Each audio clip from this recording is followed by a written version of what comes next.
Welcome, this is Freaks of a Feather Productions, and we're here to give you tips and tools of the trade in cosplay. Today we're exploring the do's and don'ts of digital diva Miku Hatsune.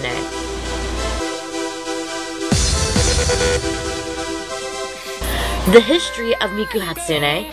First of all, Miku is a Vocaloid, and Vocaloids are a computer program in which the user creates music using the selected character's voice for the lyrics. In short, you plug in the instruments, notes, and lyrics, then let the character sing the completed song. They started development of the Vocaloid program back in 2000 with 3 English Vocaloids, Lola, Leon, and Miriam. Later, in 2004, after Miriam's release in July, Krypton released the first Japanese Vocaloid, Mako. After Mako came Kaito in 2006, and then the Vocaloid 2 series program was released. Miku Hatsune was the first of the Vocaloid 2 series. The difference?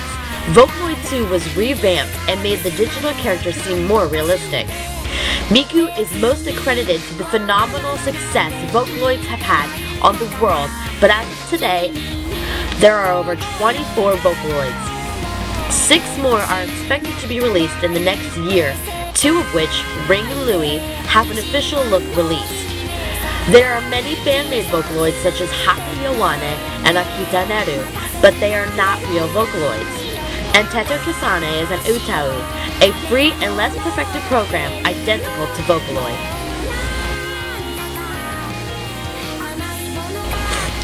Now that you know more about Vocaloids, here are the tips I can give you on making a Miku Hatsune outfit for rather cheap. Number 1. Miku's top is basically a halter schoolgirl uniform. I found a gray man's dress shirt from Walmart and tailored it to Miku's look and my body. This was the second most expensive of my resources.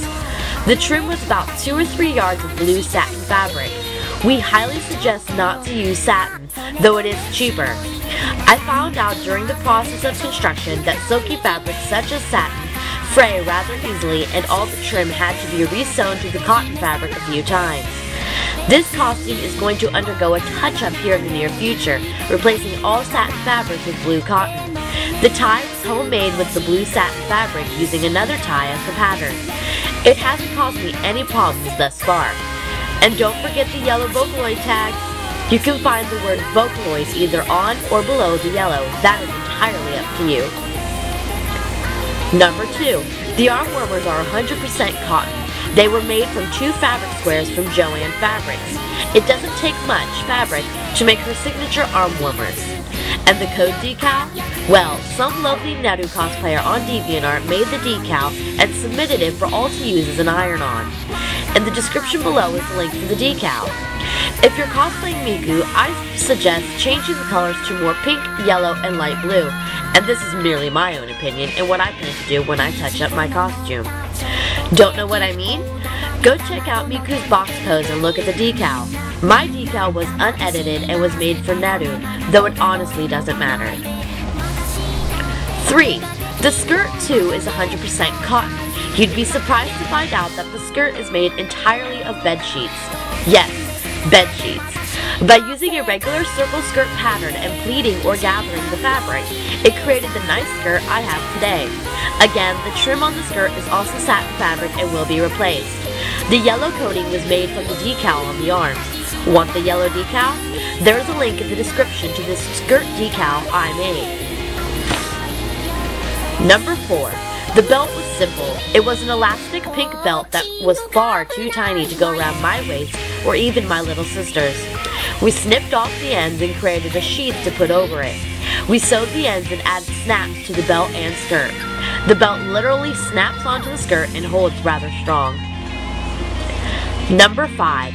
The shoes were actually ankle suede boots with leggings sewn onto them. The trim again is satin and was a pain to use. There is an elastic band at the top of the thigh-high leggings that caused us much trouble. For some unexplainable reason, the elastic tightened more and I almost couldn't get it even up to my knees. It was fixed, but something others should be cautious of if you make your costume the way I did.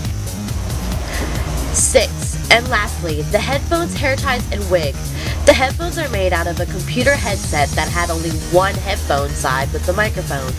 It was given cardboard key-shaped extensions to the sides and then covered in black and red duct tape. Those hair ties are made purely out of red and black duct tape. I used a piece of string to measure around the pigtails of my wig, and therefore knew exactly how long to make the ties. The wig was most expensive, costing about $35 on eBay. I prefer Miku to have her aqua hair over green. That is entirely a cosplayer's preference, and am I in no way telling you that you have to do aqua. I was asked at the convention while dressed as Miku, "What is Miku's hair color?" And I replied, "Aqua blue. In no way is it green, except in some music videos such as Darkwood Circus." Many will debate all day over her hair color. All I can say is, I prefer aqua blue. I hope I gave all future cosplayers at Miku Hatsune helpful information in constructing their costumes. It, in most cases, is cheaper than buying a pre-made costume and gives such a rewarding sense of completion when you're done. If you have any questions, go ahead and ask. I did have a certain makeup style that I used to obtain the highest amount of Vocaloid cuteness possible, and if you want a tutorial, I would be more than happy to create one. No, I didn't use Michelle Pfann's though.